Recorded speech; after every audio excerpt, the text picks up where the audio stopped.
Comenzamos el año 2026, pues todos amanecimos con la noticia de que Donald Trump había concretado una aprehensión, un arresto del entonces presidente de Venezuela, Nicolás Maduro. Así comenzamos este año.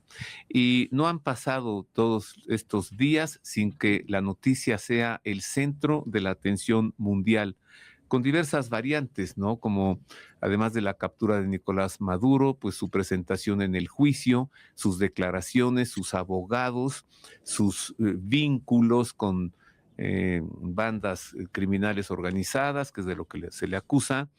Pero nos hacemos todos una pregunta: ¿por qué? ¿Qué es lo que hubo antes de esto? ¿Cómo es que Nicolás Maduro llegó a ser presidente de Venezuela y cómo es que llegó a ser un criminal internacional tan buscado como para que se hiciera esta operación de cirugía fina para extraer el tumor de Venezuela y llevarlo a Estados Unidos y juzgarlo? ¿Qué es lo que sucedió antes? Luego, ¿qué es lo que ocurrió con Nicolás Maduro? Y una tercera pregunta que nos hacemos, ¿no? ¿Es acaso Donald Trump un alma buena, un ángel de la guarda que busca la libertad de los venezolanos y que haya paz y buena economía en Venezuela? ¿O hay todo un ajedrez, lo que le llamamos geopolítica internacional, en el que Venezuela es un factor importante? De esto hablaremos hoy. Entonces busqué pues a un gran experto en temas de geopolítica internacional. Me refiero a Rodrigo Iván Cortés, quien es actualmente profesor de geopolítica en la Universidad Anáhuac. Es actualmente presidente del Frente Nacional de la Familia y vicepresidente del Political Network for Values, del que hasta hace poco era presidente, el actual presidente de Chile.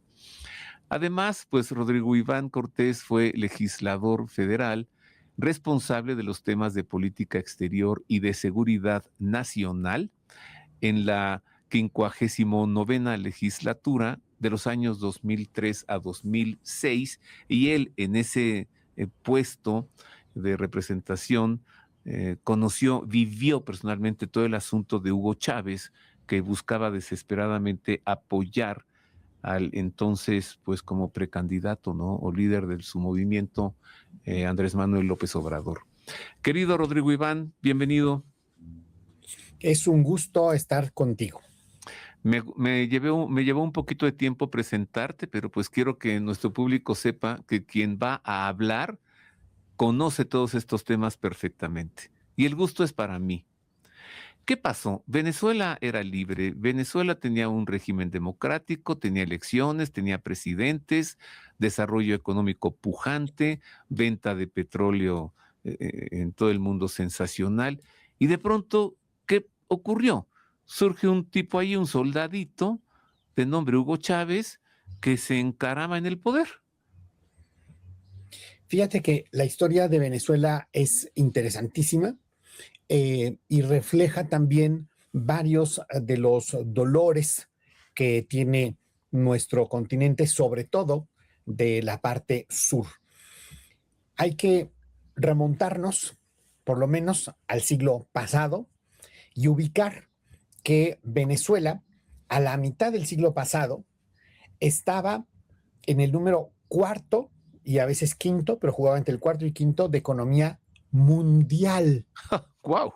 O O sea, sea, millonario. Venezuela era era una cosa, multimillonaria. exacto.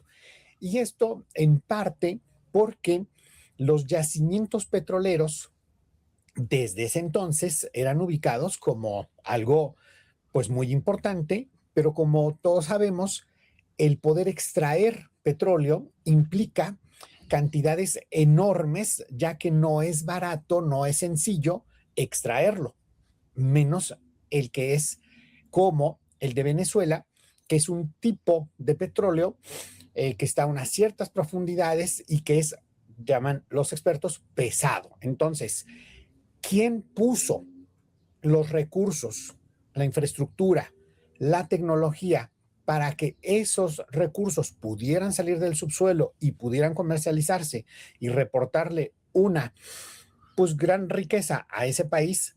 La respuesta es muy concreta: Estados Unidos de Norteamérica a través de sus petroleras.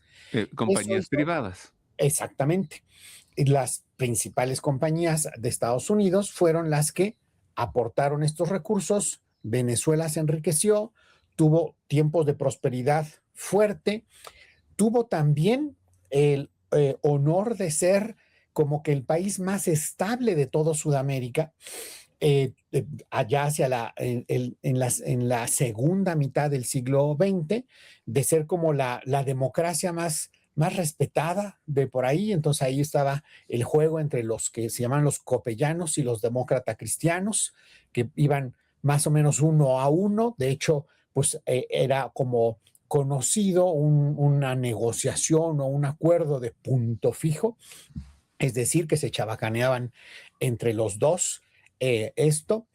Los adecos entraron al juego, es decir, era democracia, ¿no? Tenían sus ciertas ventajas muy por encima del resto del mundo, pero cuando vienen descubrimientos de más recursos, más yacimientos, que empieza a haber la expectativa de mucho más recursos, se desata la ambición y cometen el gravísimo error con Carlos Manuel Andrés Pérez, que hace que crezca el Estado de una manera desorbitada.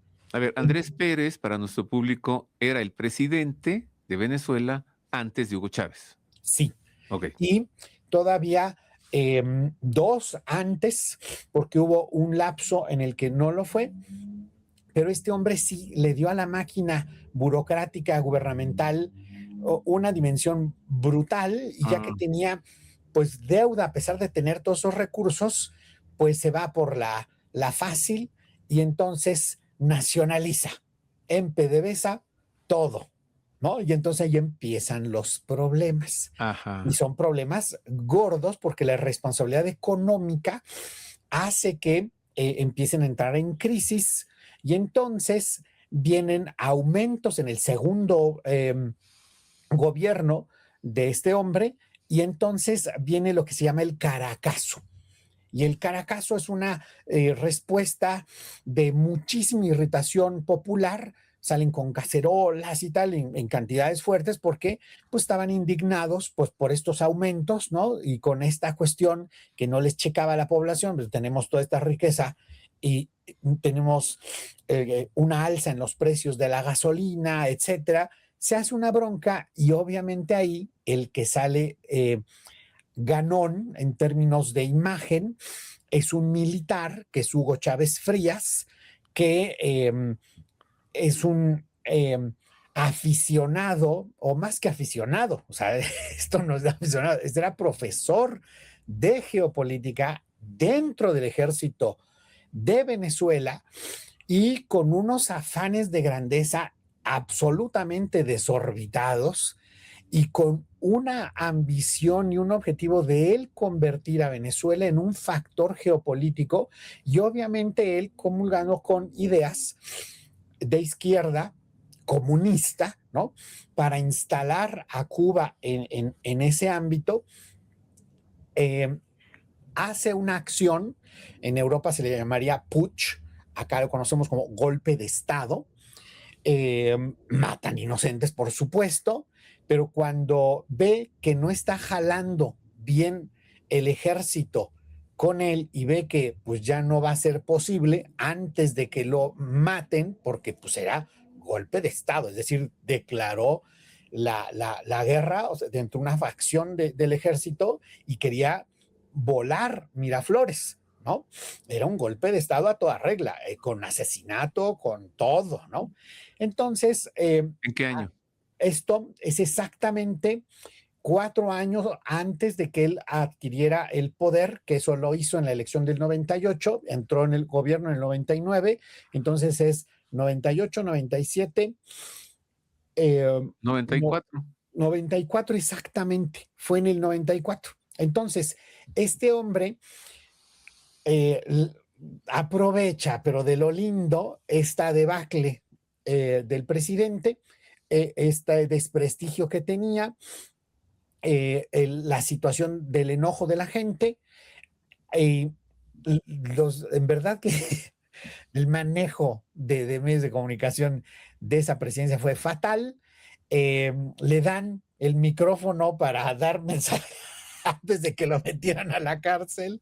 Nada, fue un desastre. Entonces, el presidente, estando en un momento, pues ya en su segundo periodo de debilidad, Carlos Andrés Pérez. libera al Rijoso, y esto nos empieza a dar un cuadro tan, pero tan parecido a el pintor de acuarela de Alemania, que fue famoso no solo por su bigotito, sino porque pues hizo exactamente lo mismo. Un intento de golpe de Estado, no es fallido, lo meten a la cárcel, en la cárcel hace un libro y hace toda una propaganda, sale de la cárcel y gana democráticamente las elecciones para entonces desmontar las instituciones democráticas y quedarse con el poder. Bueno, eso que hizo este acuarelista alemán, pues resulta que Hugo Chávez Frías hace exactamente lo mismo. Durante su estancia en la cárcel, hace un libro, le da toda la propaganda, todo el conocimiento, lo libera, de veras que en qué cabeza cae, pero bueno, lo saca el presidente, se lanza a las elecciones y con un margen electoral muy parecido al de Hitler cuando ganó, porque ninguno de los dos es que hayan ganado a toda la población, no, ganaron el porcentaje suficiente para superar a todos los demás, que era la mayoría, pero que estaban atomizados. Y entonces entraron al poder y Chávez hizo lo mismo que Hitler.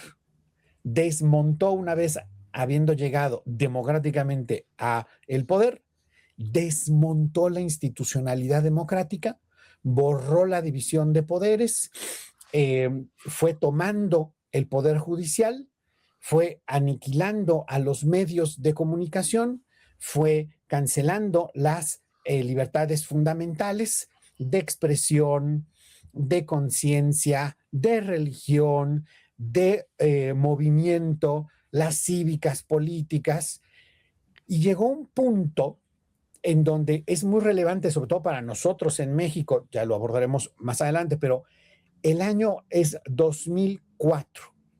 En ese año es muy, muy importante porque hay que tener muy en cuenta que inmediatamente después de que lo liberan, este hombre se va directamente a Cuba y lo recibe con bombo y platillo el mismísimo Fidel Castro.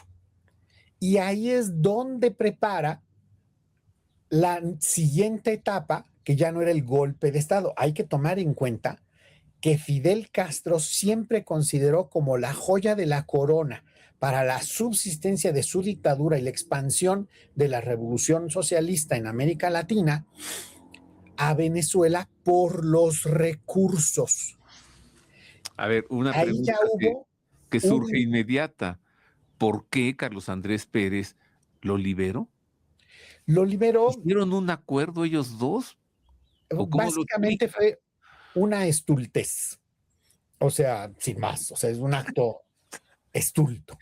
Pero digamos que propició ese acto, su caída en la popularidad, Ah, ok.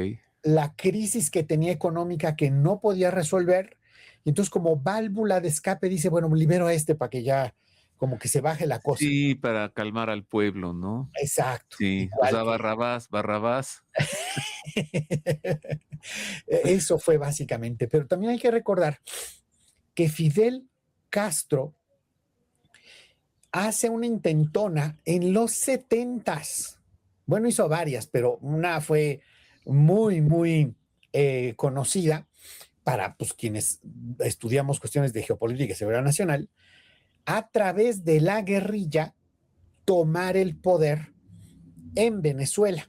O sea, dentro de sus perspectivas estratégicas para todo el continente, este hombre estaba ahí sobres. Entonces, Chávez sale de la cárcel, se va directito a Cuba, ahí lo asesoran, le arman el plan, a mi hijito, vamos por la democracia y cuando lleguemos, y desde entonces están los mensajes perfectamente claros y abiertos de Fidel Castro y de Hugo Chávez Frías. O sea, desde entonces se veía, ¿no? Pero claro, a la hora de la campaña política, tengo un comparativo ahí A ver. bien bonito de las mentirotas que se aventaba Hugo Chávez, diciendo que no iba a hacer lo que efectivamente terminó haciendo Ajá. en el poder, ¿no? No, no, no, claro, yo soy un demócrata y voy a dejar el poder y por eso yo voy a promover el referéndum revocatorio para que vean que nombre O sea, tal. Andrés Manuel viene a ser una calca de Exactamente, Hugo Chávez. es una calca.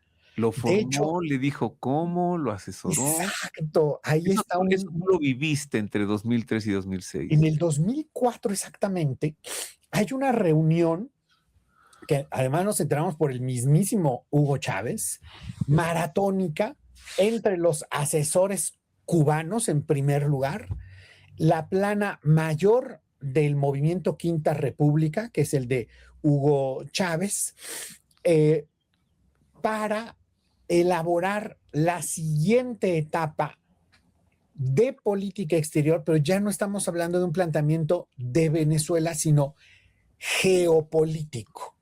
A este plan se le llamó Revolución Bolivariana, dos puntos, nueva etapa, el nuevo mapa estratégico. Es un documento formal, ¿eh? No, no, no creas que es formal. A Y ver, en este, Movimiento de Regeneración Nacional. la O sea, cuarta 4T transformación. viene de la quinta R, de la 5R. O sea, ahí el objetivo central de este documento era exportar el proceso revolucionario con el auge de Venezuela a toda América Latina, utilizando toda la riqueza del petróleo que se dedicó Hugo Chávez a expropiar de la infraestructura instalada por las empresas norteamericanas desde el siglo anterior. Y claro, decir expropiar es un nombre bonito, pero deberíamos de hablar robar las instalaciones. ¿Por qué? Porque te decía, legalmente te las expropio. Y claro, para decir que no te lo estoy robando, pero te vamos a dar algo por esas cosas. Y les decían una bicoca que era una burla y ni siquiera esa burla les dieron. Ah, uf. Entonces, con tantísimo recurso, en vez de ayudar a su población, se dedicó a hacer una revolución bolivariana con varios aspectos, los, digamos, abiertos o conocidos, pues son que el ALBA, ¿no? Entonces, dedicarse a dar petróleo barato a los países para que estuvieran pues muy contentitos y sujetos a lo que este hombre les dijera. Obviamente, pues es una carterota que se la pasó repartiendo dinero por todos lados. Los gobiernos instalados ahí estaban. Pero la otra parte es la que no se conoce tanto o que no se quiere reconocer y es todo el entramado, toda la red de acciones, recursos que se dieron para poner en los gobiernos agentes afines a esta perspectiva, a este plan geopolítico y a los intereses de Venezuela que a su vez venían diseñados por Cuba, que a su vez, desde el inicio de que llegó Fidel Castro, venían por dos grandes venas que alimentaban esa perspectiva y esas acciones. El Partido eh, Comunista Chino y la Unión de Repúblicas Socialistas Soviéticas. Entonces ahí es donde ya vemos cómo hubo varias etapas en medio, la Unión Soviética se deshizo, etcétera. Pero lo relevante es que aquí cuajan muchas de esas cosas que vienen atrás.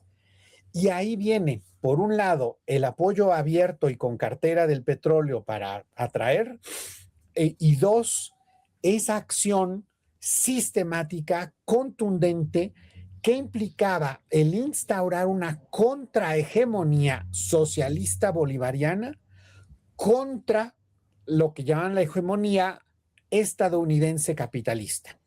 Y entonces, en la práctica, porque eso todavía es discurso, eso lo dijo Chávez abiertamente, pero esto se tradujo que en la práctica esto era un intervencionismo puro y duro para aquellos que se llenan la boca de que la soberanía y que bla, bla. Pues es que la soberanía parece que solo se recuerda cuando pasan estas cosas, ¿no? Y no en lo anterior.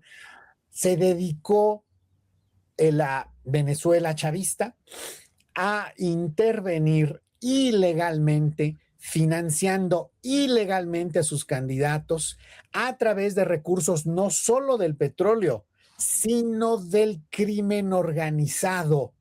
What? Y ese crimen organizado vinculado a grupos subversivos como principalmente las FARC, y esto haciendo que una red criminal, subversiva, socialista, se desplegara con la cartera abierta del petróleo venezolano y la operación, las redes, la infiltración del crimen organizado. Obviamente esto, ¿cómo repercutió para México?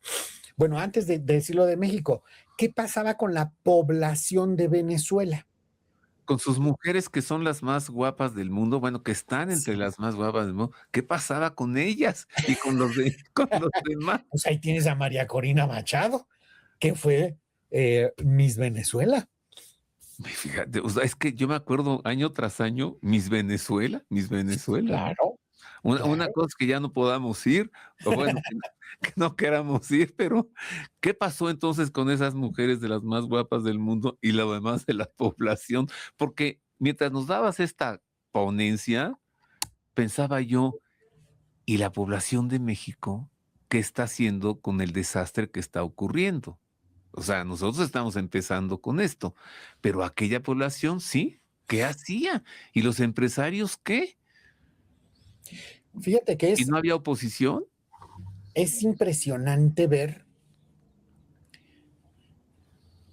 cómo el expertise cubano, eh, no solo la asesoría estratégica, sino también la planeación estratégica y la implementación para lograr un control fue efectivo en Venezuela. Hugo Chávez, luego de salir del golpe de Estado que estuvo allá, no fue nada más para tomarse unos mojitos, unos habanos y cositas así, ¿no? Fue preparando todo esto. Es decir, los maestros en el control poblacional para quedarse como dictadores en un país es el castrismo cubano. Ajá. Y eso se paga. Y eso se mantiene. Por eso, una de las cosas que vimos cuando se da el hecho de la captura de Nicolás Maduro, lo que se ve es que solamente la Guardia Pretoriana Cubana, cubana son los que cubana. defendieron. Es más, tengo el dato fuerte, fuerte, A ver. de que esa Guardia Pretoriana cubana tenía la instrucción incluso de matar a Maduro si quería o lo iban a sacar del país, Ah, porque a Cuba no le convenía en lo más claro, mínimo claro, que quitar dijera el poder toda la a verdad. Maduro.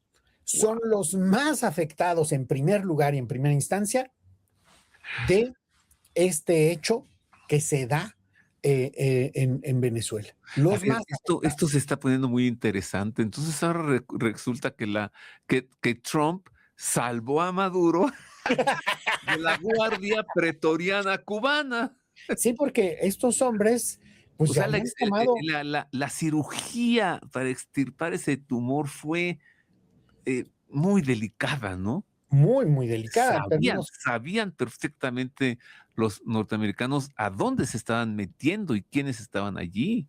Y la división interna del ejército y del aparato venezolano, que también varios ya estaban hartos Claro. de la presencia cubana.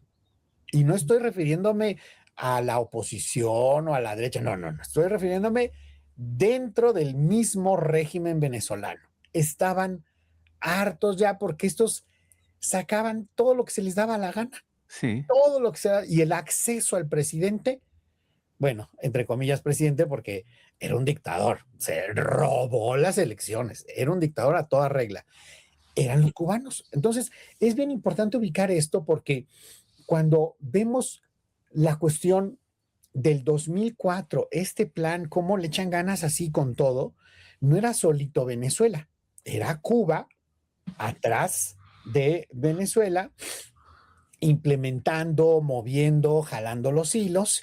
Y entonces ahí es donde yo puedo hablar en primera persona y puedo decir lo que me tocó vivir, denunciar y en Venga, ese venga. tiempo lograr. Fíjate, yo tenía una cuestión pues de ver la situación cubana, de ver la situación venezolana y hablar en el Congreso al respecto de esto, diciendo que eso México tenía que ejercer su voz en contra de la dictadura cubana y en contra de el régimen socialista dictatorial venezolano, ¿no? Y entonces en esas me tocó que ya no recuerdo el nombre, pero entonces pues era el PRD, porque no hay que olvidar, el PRD era de López Obrador y era chavista, ¿no?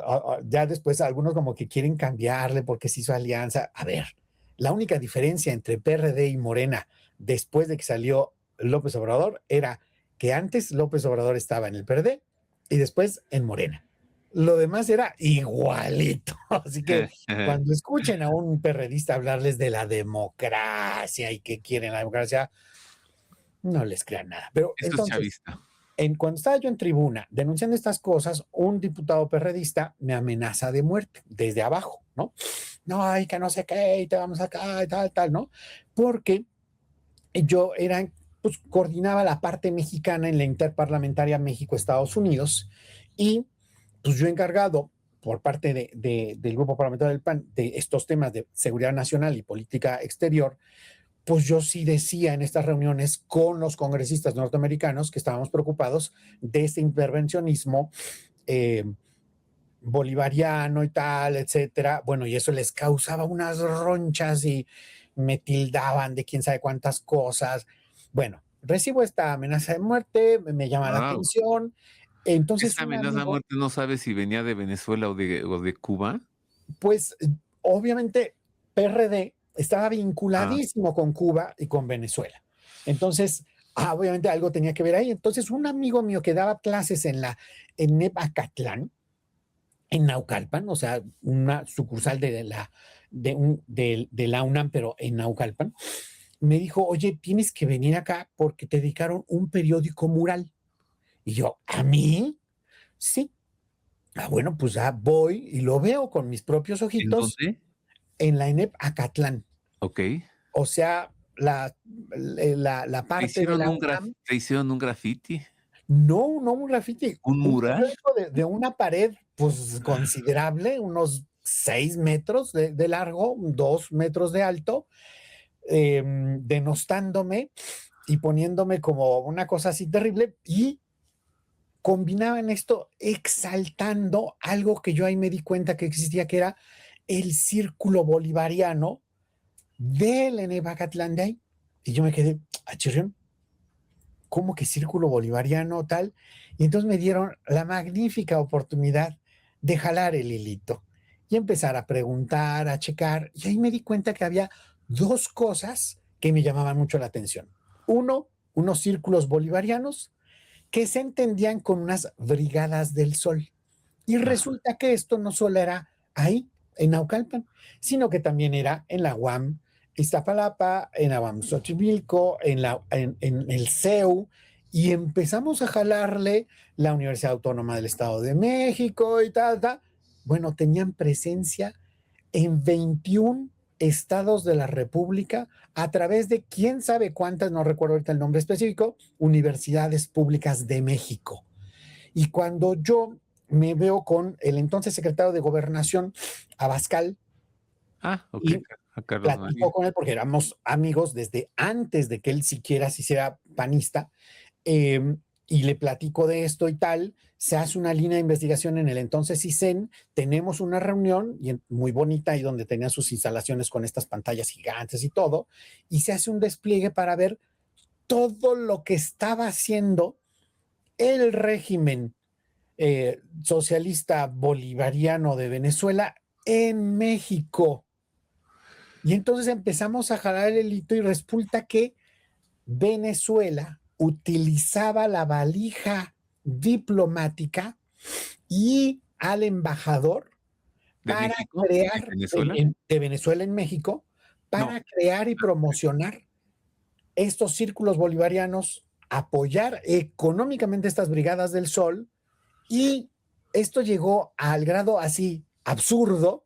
Tengo ahí las portadas de los periódicos que se dieron en ese tiempo porque lo denunciamos, como Lino Martínez comparaba a Andrés Manuel López Obrador con Hugo Chávez y decía de manera explícita que lo que era Chávez para Venezuela era López para México. El Pues, embajador. pues el embajador era profeta y, No, su- y además de y sus, profesor, mira, y sus profecías se cumplieron. y lo hacían con dinero y lo hacían con entrenamiento.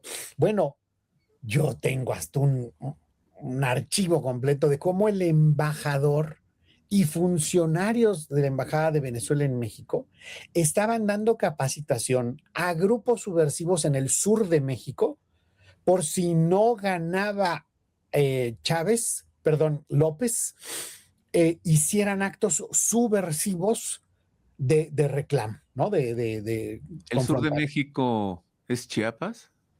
Exactamente, En Chiapas. Chiapas. Ok. En Chiapas. Y aquí es donde se da una convergencia bien interesante de cuestiones en donde hacen una coagulación para este interés de cuestiones que uno podría decir, ¿cómo? Pues sí, la teología de la liberación marxista, que tenía sus redes puestas no solo en Chiapas, sino en otros estados, que incluso tenía no solo sacerdotes, sino hasta uno que otro obispo, echándole ganas por ese lado Ya de, ponle nombre, yo le pongo nombre. no, pues era Samuel Ruiz. Samuel Ruiz era, pero campeón, ¿no? Y Vera, Y los luego dos. le pusieron un coadjutor, ay, lo acabas de decir, que luego lo mandaron a Saltillo, Sí, un Vera. coadjutor para que lo controlara, que resultó luego Que salió, peor que él, ¿no? bueno, no sé, peor, porque tuvo más alcance, Samuel, pero que le echó ganas, le echó ganas. Entonces, esa parte, con toda la parte ideológica partidaria, encabezando el PRD, porque ahí jalándole el hilito, descubrimos otra cosa. Resulta que se incautó un arsenal de armas que venía de Venezuela y que iba dirigido al EPR. Te quedas, ¿qué pasó? Y entonces cuando se le jala en la investigación, EPR. el Ejército Popular Revolucionario. Así es. O sea, su versión armada, pues, ¿no? Entonces, esto, yo propuse un punto de acuerdo, lo votamos a favor y la entonces PGR tuvo que abrir una investigación y yo tuve varias reuniones con ellos y con el CISEN. Resulta que funcionarios del gobierno del Distrito Federal, gobernado por López Obrador, fueron los que pagaron por esas armas a Venezuela y What? que iban dirigidas al EPR. Rodrigo Obviamente, Iván, espérame, antes de que sigas, tengo que hacerte una pregunta en favor de nuestro público. Mira, ¿Y los servicios de inteligencia de México qué? ¿No había? ¿Estaban dormidos? ¿No funcionaban?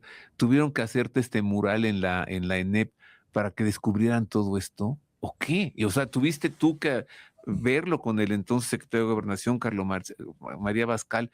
¿Nadie se había dado cuenta de esto? Pues mira, a ciencia cierta, yo no sé si previamente estaban al tanto de todo esto. Lo que sí sé es que yo tuve que decirle al secretario de Gobernación varias cositas y otras al secretario de Relaciones Exteriores, el cual también al principio era como muy escéptico. No, Rodrigo Iván, ¿cómo Ah, ok. crees? Entonces No, ya me mira. respondiste, los Era- servicios de inteligencia andaban con la baba en pues otros asuntos. después ya, gracias a Dios, el mismo Luis Ernesto Derbez, que al principio había sido muy escéptico conmigo, decir, no, ¿cómo crees? Tal, él mismo me mandó a llamar, me dijo, Rodrigo Iván, tenía razón, estos se están portando muy mal. Entonces, pues sí, la cosa está de la frega. Wow. Yo solicité que se declarara non grato al embajador Lino Martínez de Venezuela en México. Y se logró, porque se tuvo todas las pruebas de que estaba utilizando la valija diplomática, estaba financiando, estaba capacitando y además declarando a los cuatro vientos que López Obrador era el rayo de esperanza que necesitaba México, así como lo fue Hugo Chávez en Venezuela. Pero la cosa no queda ahí. Manda a Hugo Chávez después a Vladimir Villegas. Vladimir Villegas era más joven. Además, se ponen unos nombres, se ponen Bueno, esos nombres. El otro día conocí a un señor que se llama Marx. Yo le decía Max porque pensaba que era Max. No, me dijo, no, no, no, mi nombre es Marx, con unos apellidos así, Sánchez, Gómez, Gutiérrez, ¿no? Le digo, no, ¿a poco así de veras así te pusieron tus papás? Sí, así, Marx. ¿Te bueno, bautizaron Vladimir, con ese nombre? No, no me bautizaron. Pues se ponen estos nombres, ¿no? pues fíjate, Vladimir Otro, no era ¿cómo se llama? Lenín Rojas, un pues, o diputado. Marx Arriaga. O sea, ¿ya para qué quieres más? Marx Arriaga. Ahí los tienes, sí, se ponen estos nombres, sí. En este caso de Vladimir Villegas, es Vladimir, un poquito Vladimir peor. Villegas. Es Ajá. como los mojados allá de Estados Unidos, ¿no? Jackie Gutiérrez, ¿no? Sí, sí, sí. Jesse Martínez. Brandon Pérez. Sí, pero estos marxistas, con nombres marxistas, Eh, rusos. sí, en el caso de Vladimir es poquito peor porque Vladimir. este hombre fue entrenado en Cuba y en Moscú. O sea, más directo, No, ya, nada. bueno, o sea, no. Fue de las juventudes comunistas internacionales eh, y Se eh, llamaba Gervasio y se cambió el nombre a Vladimir. o sea, el hombre era clavado comunista, no tenía un solo antecedente en política exterior diplomática, pero tenía uno muy importante. Había sido mandado por Hugo Chávez a Brasil como embajador para financiar, apoyar y hacer todo lo que se tuviera que hacer para que Lula da Silva fuera presidente de Brasil. Estoy impactado por todo ese poder conspirativo de Cuba y de Venezuela.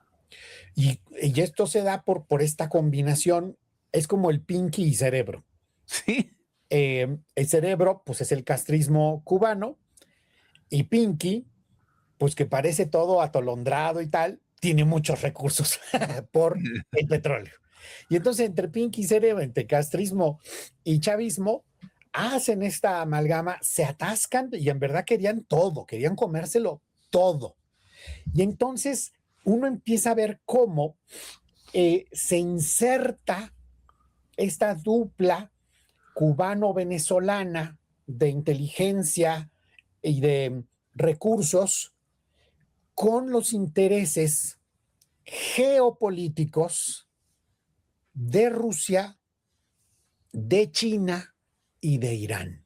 Perdón, ¿de Rusia o de la Unión Soviética? Ya O ya, en esta ya etapa Rusia, nueva, ya Rusia. cayó Rusia, la Unión Soviética, ya llegó el gobierno de Putin, etcétera, y entonces empiezan los nexos con Rusia, con China y con Irán. Con Rusia, y esto es geopolítica pura y dura, uno tiene que saber que cuando hablas de armas, la ametralladora más usada por el crimen organizado en toda Hispanoamérica, sin duda alguna, es la AK-47 o Kalishnikov, que tiene una historia interesantísima, pero no viene al caso ahorita decirla. El chiste es de que esto es un arma rusa. ¿Y cómo es que es el arma preferida? O sea, en todos lados, tú vas a uno de estos lugares en donde te bloquean el crimen organizado y quieres pasar, lo primero que ves son AK-47. ¿Por qué? Kalishnikovs. La Kalishnikov es muy eficiente. Le puede caer arena, agua de mar y sigue funcionando. O sea, es una cosa que no ha podido superar ni Estados Unidos con toda la gama de las ametralladoras R que ha tratado de hacer. Bueno, pero ¿cómo que armas rusas llegan a la sierra de Guerrero, de Oaxaca, a Tamaulipas, a Centroamérica, a Sudamérica? Pues que es a través de Venezuela. Y como Venezuela es un desastre económico, aunque tenga todo ese petróleo, Rusia, de manera muy inteligente, les dice, pues yo mero resuelvo el problema. Te doy un préstamo anual de $1,000 millones, pero tú tienes que utilizar ese préstamo en una parte importante para comprarme armas. Y esas armas ya tú las vendes. Y claro, lo hacen por el mercado negro ilegal. Entonces, China es un actor fundamental que para mantener su crecimiento enorme necesita energía.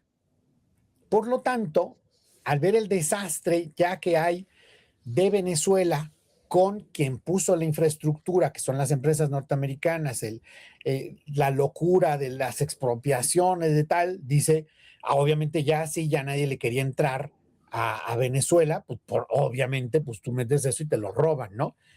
Cuando ya nadie quiere entrarle a meterle lana a la extracción en Venezuela, ¿quién sale al quite?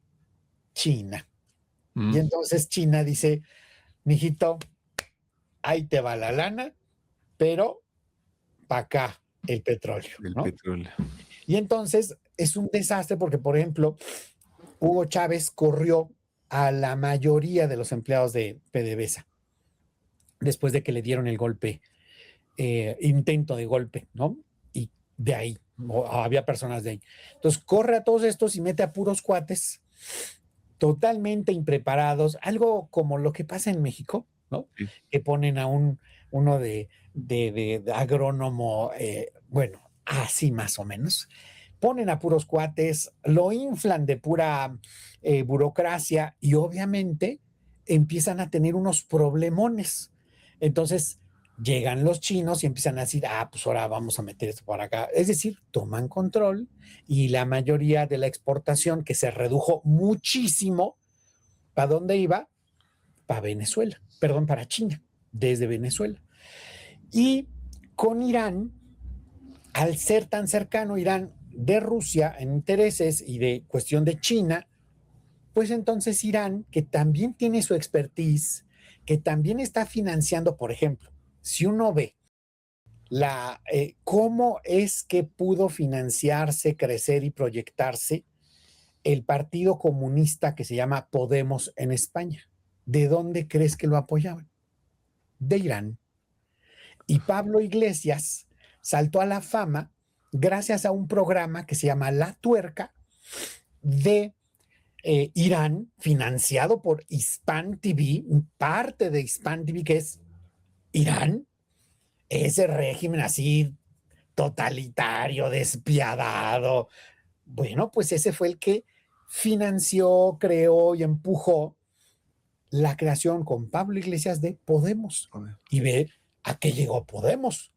a la vicepresidencia de España con Pedro Sánchez y los negocios que de ahí se derivan.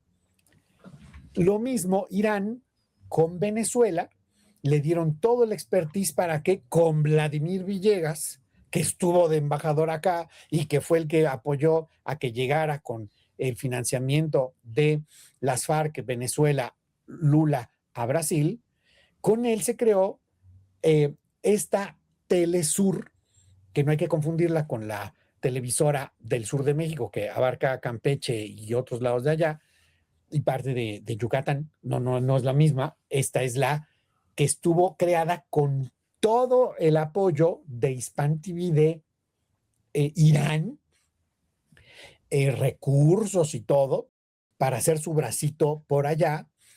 Y no solo eso, sino también, pues, intercambios no solo energéticos, sino en específico, y eso yo me enteré, pues, por el contacto con Estados Unidos, la inteligencia de Estados Unidos, de cómo Irán llevaba a sus grupos terroristas, los que ellos financian, como es Hezbollah y Hamas, a instalar sus campamentos de entrenamiento en Venezuela, como Islas Margarita. O sea, una cosa que dices, estos están jugándole bien duro y eso no va a acabar bien, ¿no?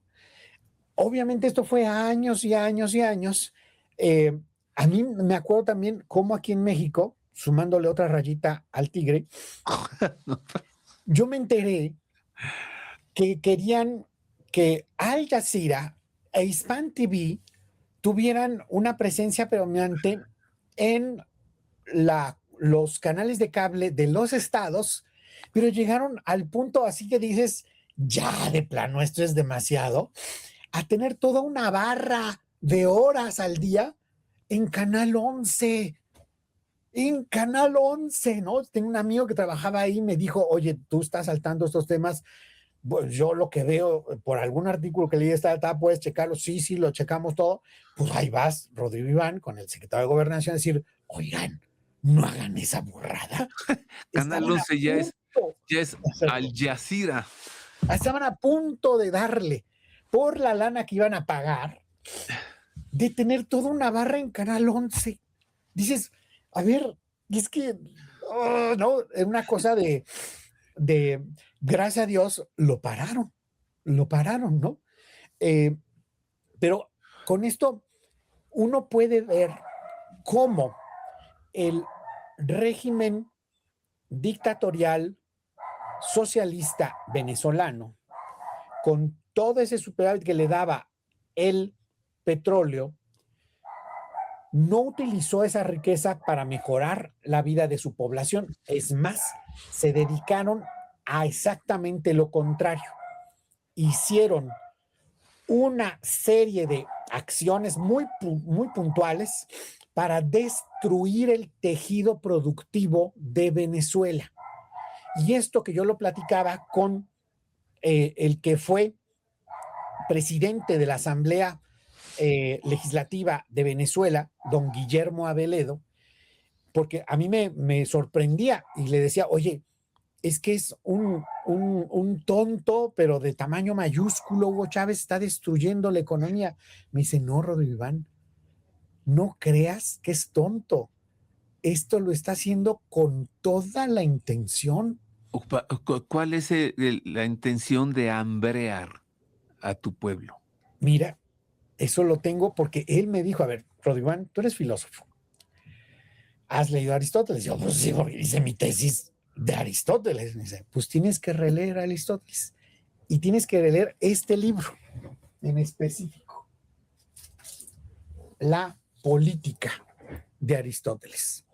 Y aquí resulta que podemos ver que Aristóteles le dedica una parte en el libro quinto, que es esta parte, a la cuestión de las dictaduras. Y se hace una pregunta muy específica. Este gran pensador que tuvo a Alejandro Magno proveyéndole de todas las constituciones de alrededor y todo lo que han sido los cambios de regímenes alrededor, Es decir, es un estudio de base empírica de la cual él sacó un elemento fundamental que el que te ayuda más a ubicar exactamente de lo que estamos hablando con respecto a las dictaduras, ya que Aristóteles toca las esencias que como son profundas, se repiten para mal y para bien en este otro libro. Este libro es enorme, además. Son los comentarios de Tomás de Aquino a la política de Aristóteles, que exactamente comentando esta parte de qué pasa con las dictaduras y cómo se mantiene o perdura en una dictadura, aquí lo dice de manera esquemática muy puntual Tomás de Aquino, que yo lo puedo poner en palabras coloquiales. Número 1, empobrecer a la población para que dependan de tu régimen. Ay. Número 2, entontecer a la población. Y aquí lo que retoma Tomás de Aquino de Aristóteles es, aquí el objetivo del dictador para mantenerse en la dictadura es apropiarse de las instancias educativas para que la población sepa poco y lo poco que sepa sea a conveniencia del dictador del régimen. Y tercero, encanallar a la población. Es decir, que no puedan confiar los unos con los otros, meterles una dinámica de contraposición, de lucha, de desgaste interno, y que tú seas el dueño de esa confrontación. Esas tres cosas, si tú te lo pones a ver, es la fórmula en esencia de todos los que, siendo dictadores, quieren permanecer en la dictadura de manera magistral para mal. Castro y el régimen castrista de Cuba, y después la que al parecer está teniendo severos problemas y está crujiendo, Venezuela. Pero si te pones a ver México, dices, ay, nanita. Sí, el esquema es tal cual. Le amarras navajas a los gallos y los avientas a pelear. Y los traes ahí de que sí, el régimen capitalista norteamericano, no sé qué, ¿no? O los fifís, o los neoliberales y no sé qué, y la educación. O sea, lo que hizo Chávez con la educación lo que hizo Castro con la educación en Cuba no tiene nombre. ¿De qué sirve que tengan a toda la población, entre comillas, alfabetizada, si el método para alfabetizarlos fue creado por Frei Beto, en donde todo lo que tú llegues a saber de parte de la escuela es para justificar al régimen? Y ojo, porque el seguidor de Frei Beto es otro brasileño, Paulo Freire, que es el que está siendo el corazón de lo que es la nueva escuela mexicana y que está minando la educación en muchos lugares, incluyendo los estados gobernados por demócratas en Estados Unidos. La manipulación en lo educativo y la confrontación es atraer a todos en una lucha de clases, de sexos, ¿no? De géneros, de padres contra hijos, de hijos contra padres, de las mujeres en contra de los hombres, de los blancos en contra de los negros. O sea, tú vas viendo cómo esto que ubicó Aristóteles en el siglo IV antes de Cristo, esto que comentó con años de experiencia posterior en el siglo XII después de Cristo, Tomás de Aquino, sigue siendo absolutamente vigente para mal. Métele a un tercero, métele a un tercer comentarista, Nicolás Maquiavelo, en Florencia, Renacimiento, retoma a Aristóteles a Santo Tomás de Aquino y lo reexpone. Sí. O sea, y eso en esencia, el concepto geopolítico más duro, más claro para este tipo de cuestiones es control poblacional. Es decir, a ese tipo de regímenes les vale un rábano la cuestión de la población. Que si crecen, que si creen, que si... No, no les importa un rábano. Es como los controlo para yo hacer mi plan, ¿no? Como este plan que estamos hablando de el nuevo mapa estratégico del 2004 hecho por los cubanos con Hugo Chávez, del cual México se volvió una parte importante, en donde la cuestión del petróleo es una clave, pero también la del crimen organizado. A ver, Rodrigo Iván, mira, oírte a ti es fascinante. Se nos ha ido el tiempo como agua, 1 hora. Y yo quiero conversar contigo mucho más, pero quiero aprovecharte al máximo y te quiero preguntar lo siguiente. Todos estos contaban con esta mujer, ya hasta se me olvidó su nombre, qué bueno, la que fue candidata para la presidencia, Kamala Harris. Kamala. Todos le apostaron a ella, pero perdieron la apuesta porque les resultó el factor Trump. Y entonces llegamos al amanecer de 2026 con el factor Trump en operación y van y sacan a Maduro. Y lo tienen cantando al ritmo que le toquen porque sabe que tiene que evitar la sentencia de muerte, ¿no? Y entonces, ¿qué viene? O sea, ahora platícanos hacia adelante. ¿Qué va a ocurrir? La cuestión de la captura, en primer lugar, es un mensaje global. Este mensaje nos está diciendo que regresó la geopolítica con todo.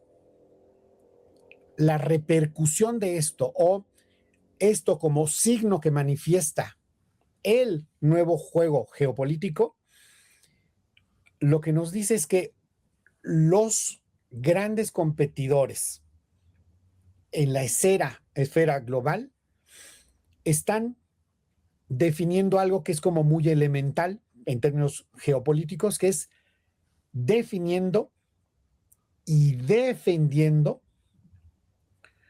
lo que los clásicos llamaban su Rimland, es decir, su esfera de influencia. Ajá. Que haga esto el presidente de los Estados Unidos no debería ser tan sorpresivo, toda vez que lo estuvo dice y dice y dice. También ha estado dice y dice y dice que en México hay que hacer algo.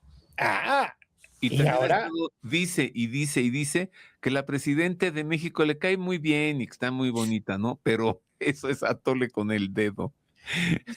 y fíjate, esto es de una importancia enorme, y yo creo que en Palenque la cosa se puso como el nombre del rancho de López. La chingada. Han Vengan de por estar ahí. mí, cobardes, estoy en Palenque. ¿Viste eso?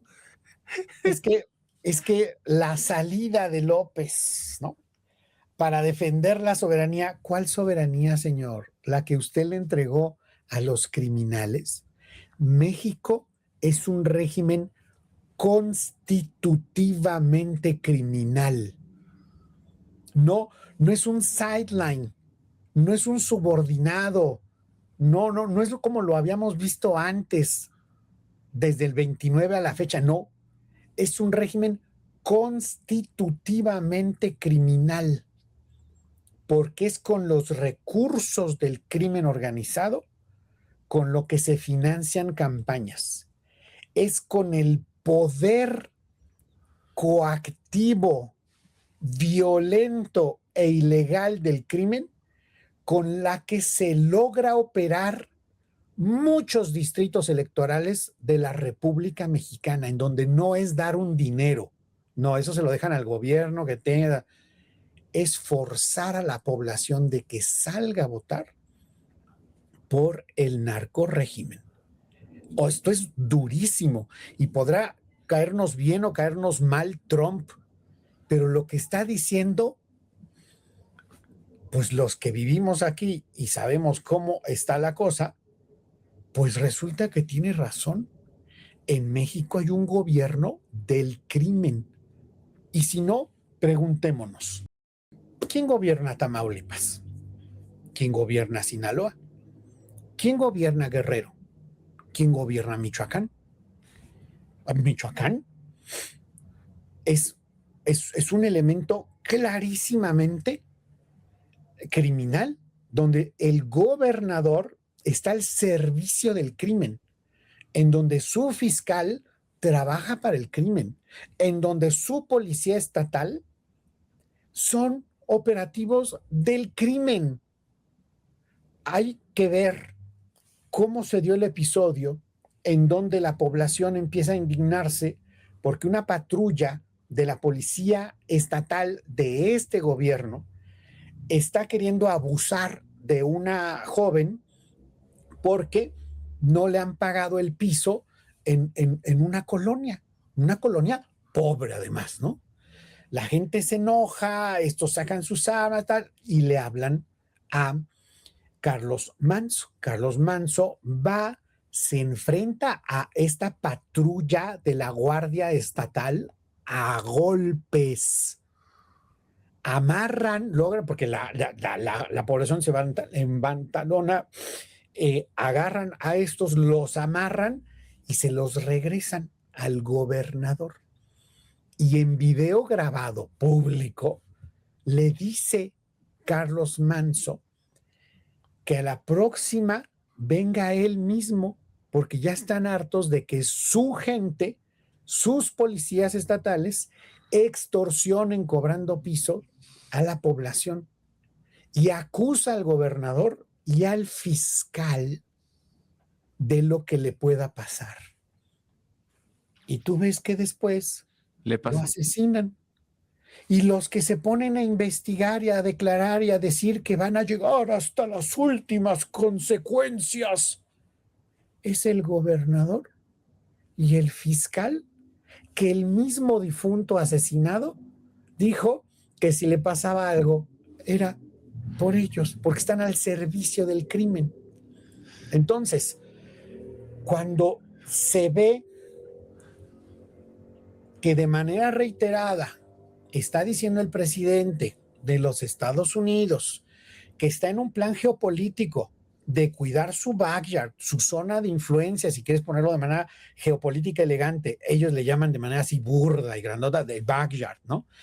Cuando Rusia está cuidando su backyard o su zona de influencia con la cuestión de Ucrania, cuando China está cuidando su zona de influencia y quiere ya tomó Hong Kong y quiere retomar Taiwán, porque sí, efectivamente, alguna vez fue de China, pues, ¿qué es lo que está pasando? Pues que en América, el grandote, el factor geopolítico que se le puede llamar el Heartland, que es Estados Unidos, está de vuelta en términos de geopolítica pura y dura.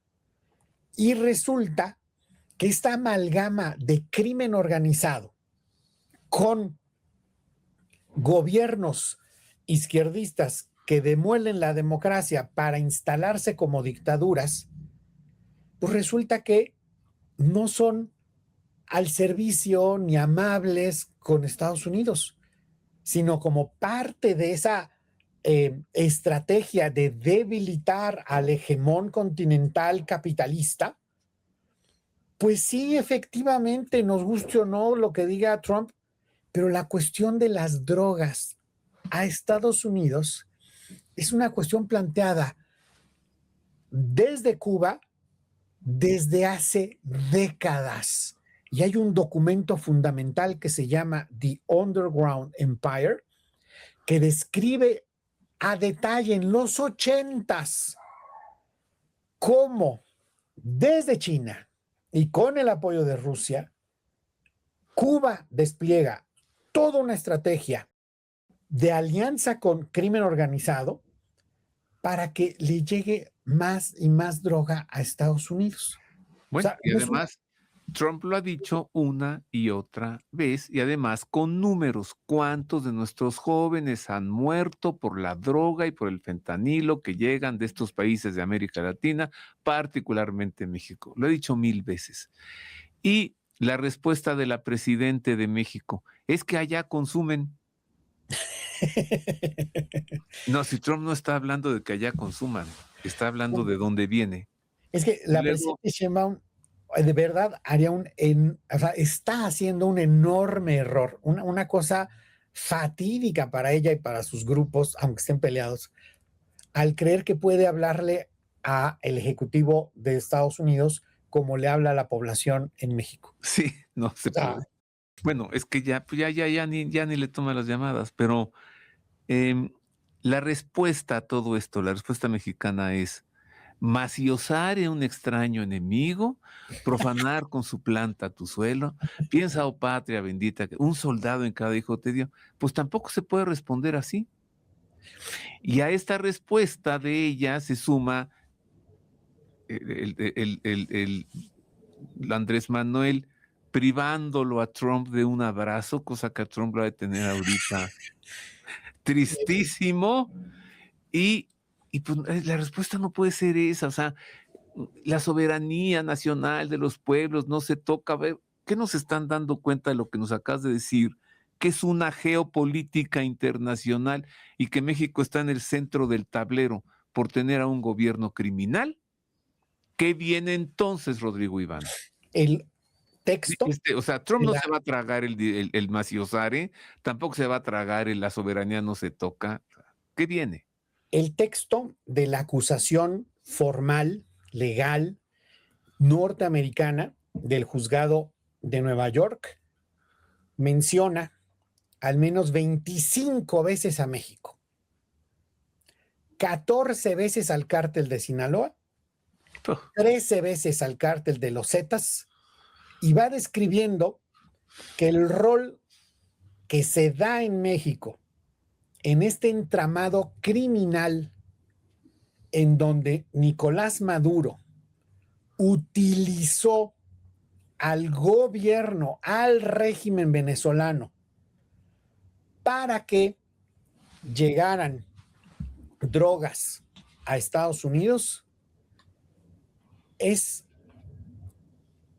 una amenaza a quienes no combaten el crimen porque son parte de él.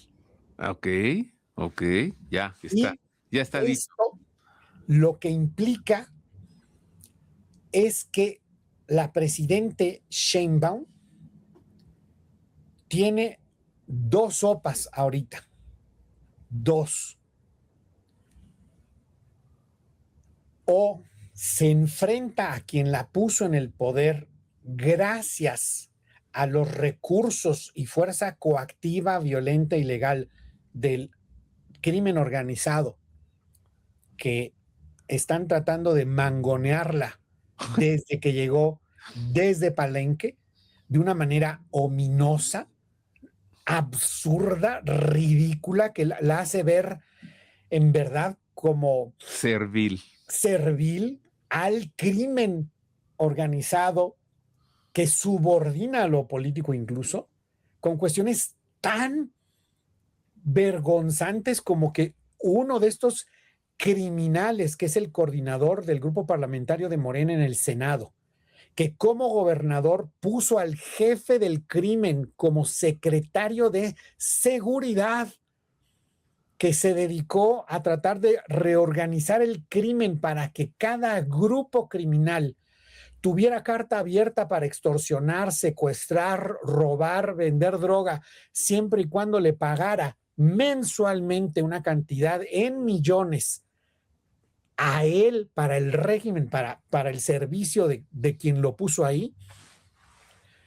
Si, o sea, y además que este tipo te haya dado un ultimátum para que corrieras al fiscal general de la República y que si no lo hacías a tal hora, lo quitaban ellos, obviamente la presidente tiene nada más estas dos sopas. O rompe con eso, que no Esa le es están una. dejando ser presidente, o empieza a combatir el crimen y a coordinarse con Estados Unidos.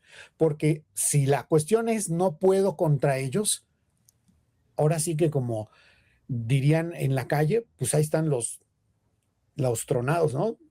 pues le dice, oye, pues ven y ayúdame a arreglar este desorden. Porque lo que a mí me queda clarísimo es que México está en una situación crítica. Ok, entonces una acción inicial sería extraer en otra cirugía fina al cabecilla. Sí, yo creo que tiene que haber un golpe porque además O sea, el daño que, vengan por mí, cobardes. Estoy en Palenque. Y entonces ir por él, esa, pues si no es él, por lo menos un par de sus hijos. Uno está llevando todo lo que es el huachicol, y el huachicol es una cuestión que si quieres otro día platicamos, pero es una ¿sí? cuestión inmensa. O sea, es una robadera que le hace un hueco de tamaño monstruoso como nunca antes en la historia de México a el presupuesto público. Por otro lado, podría ser a estos que siendo gobernadores son absolutamente serviles al crimen organizado. Otro puede ser el coordinador del grupo parlamentario de Morena en el Senado, ¿no? O sea, de que tienen varios como para hacer algo, fácilmente lo podrían hacer. Pero necesitan que la presidenta les diga vas. Más bien, lo que necesitan es tener claridad en la ruta. Cuando tuvieron ya claridad en la ruta en Venezuela, procedieron, porque la claridad en la ruta implica que si haces una intervención, lo que Estados Unidos no quiere abajo del río Bravo es que estalle de una manera infame un descontrol tal que afecte el suministro que viene de México, que para nosotros es más del 80% de nuestra exportación va para allá, Sí, y que no entonces, afecte otras cosas, porque eso, por eso la amenaza que hizo López con su vocero Adán Augusto es que si los afectaban a ellos, ellos iban a hacer un desastre de México. El mensaje ni siquiera era para Claudia, el mensaje era para Estados Unidos. sí, claro, y entonces, si van a Palenque, pues entonces van a provocar un desorden en México que Estados Unidos no quiere. Entonces, hasta que Fíjate tengan qué la bien ruta operaron el clara, asunto en Venezuela, como para decir, la vicepresidente es la que gobierna en Venezuela. Muy bien pensado, muy bien planeado. O sea, sacaron al cabecilla, pero dejaron el mismo régimen para que la sí, cosa esté. Luego ya vendrán cambios, ¿no? sí, y ahí me parece que sí han hecho lección de lo que han sido las intervenciones anteriores. En Irak fue un desastre, en Afganistán fue un desastre. ¿En dónde no fue un desastre? Hay al menos el ejemplo de Panamá, que hicieron también una extracción y no fue un desastre, pero también que no se nos olvide, históricamente hablando, tuvo una intervención militar y de quedarse en el país, pues nada más y nada menos que en Alemania y en Japón. Y en esos dos países, en 10 años, los dos países, con inversiones norteamericanas, se convirtieron Japón en la primer potencia de Asia y Alemania en la primer potencia de Europa. De Europa. Mira, tengo contigo 2 o 3 minutitos más, Rodrigo Iván.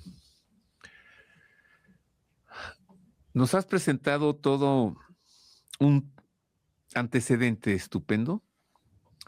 Nos has presentado una realidad vigente en México. Nos has presentado las posibilidades de lo que puede ocurrir. Pero así, la última exprimida a la naranja.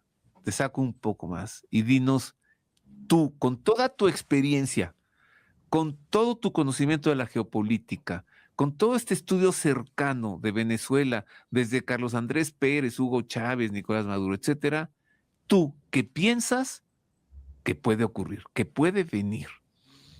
Ah, y además, no me dijiste algo de Cuba, también.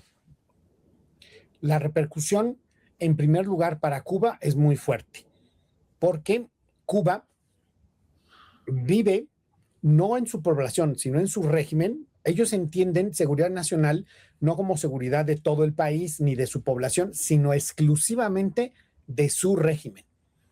Por lo tanto, para ellos Venezuela era clave. Entonces, lo que va a hacer Estados Unidos, que ya está haciendo de hecho de facto, es eliminar los cargamentos de petróleo y otros derivados que salían de Cuba, perdón, de De Venezuela a Venezuela a Cuba.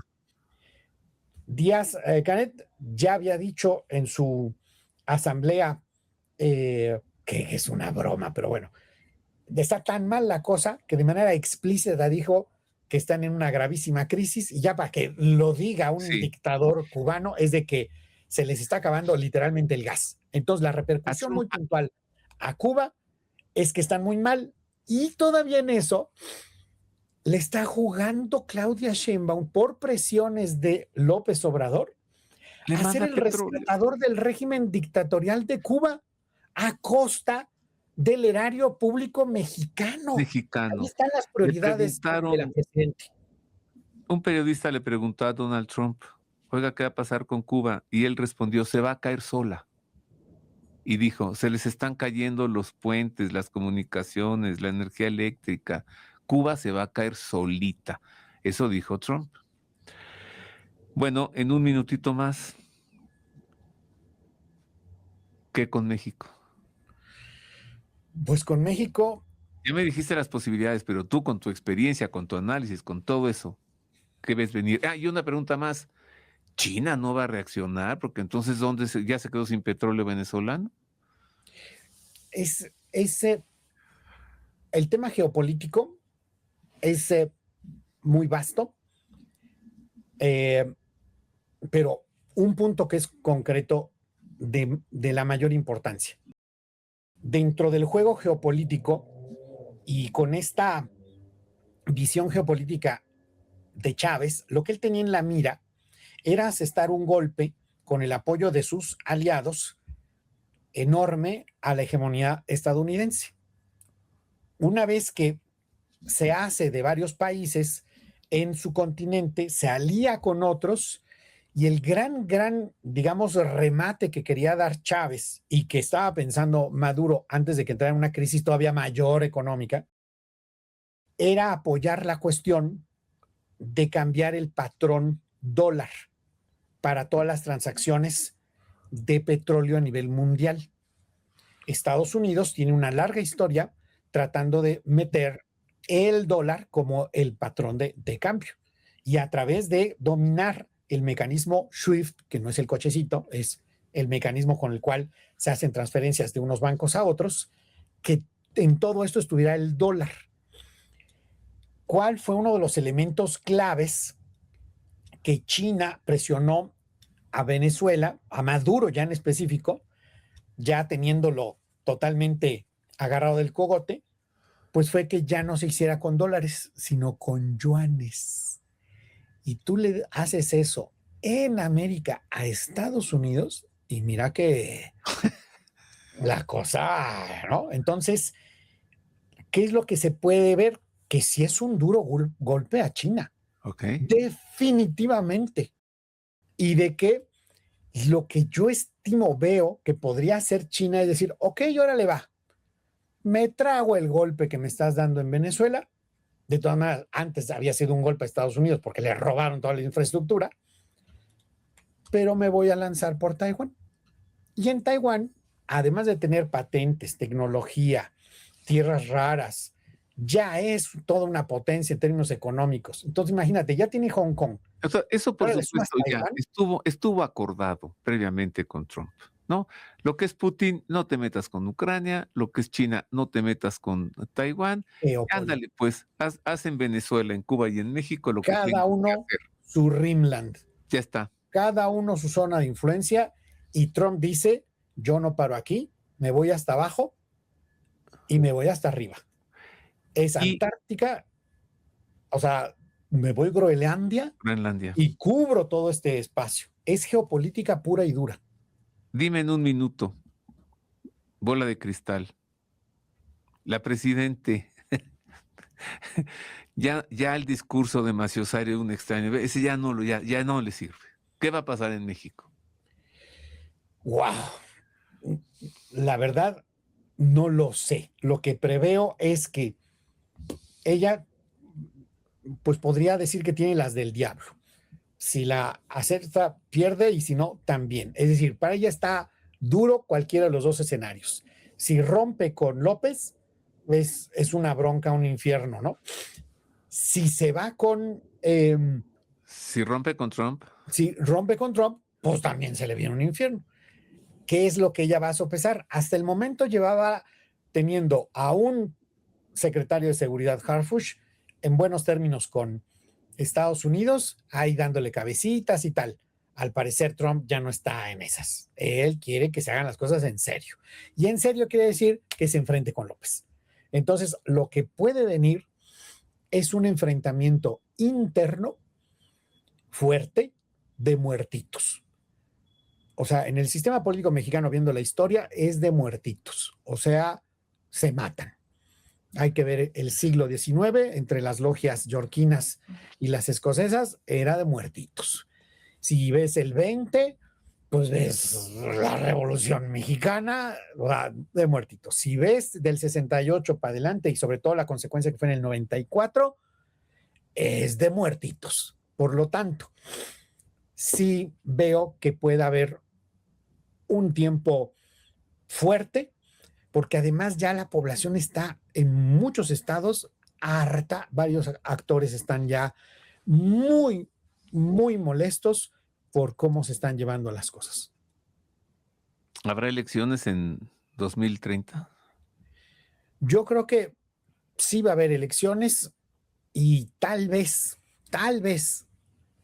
si se da más presión de Estados Unidos y termina habiendo esta ruptura, pueda haber un respiro en la renovación del Congreso y después en la renovación de la presidencia. Pero eso requiere una oposición que esté más fortalecida. Ok, te invito a que otro día hablemos de la oposición en México.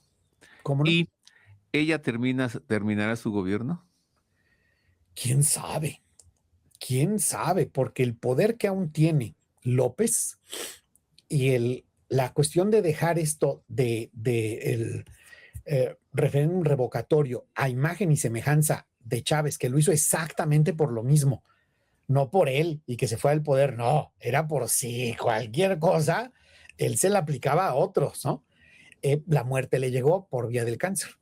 López Obrador está dispuesto a hacer lo que sea para que no le llegue el agua al aparejo de su familia, porque en el momento en que metan a juicio a alguno de sus dos hijos más involucrados en estos actos terribles, en ese momento este hombre va a estar dando unas patadas y unos trancazos que de Dios es padre. Así que se va a poner bien intenso. Rodrigo Iván, muchas gracias. Ya termino porque ya nos estamos metiendo en el ámbito de las suposiciones y pues ya veremos lo que viene. Te agradezco mucho cómo nos has presentado los antecedentes, la situación, la actualidad y también tus cálculos hacia futuro. Te agradezco mucho, Rodrigo Iván. Es un gusto. Rodrigo Iván Cortés, presidente del Frente Nacional por la Familia, vicepresidente del Political Network for Values, profesor de geopolítica en la Universidad Anáhuac y fue legislador federal, responsable de política exterior y de seguridad nacional en la 59ª legislatura de 2003 a 2006. Como ve usted, le sabe. Bueno, lo que me resta es ahora agradecerle a usted el favor de su atención. Espero que esta exposición le haga ver las cosas con más claridad. Le agradezco y le abrazo con afecto.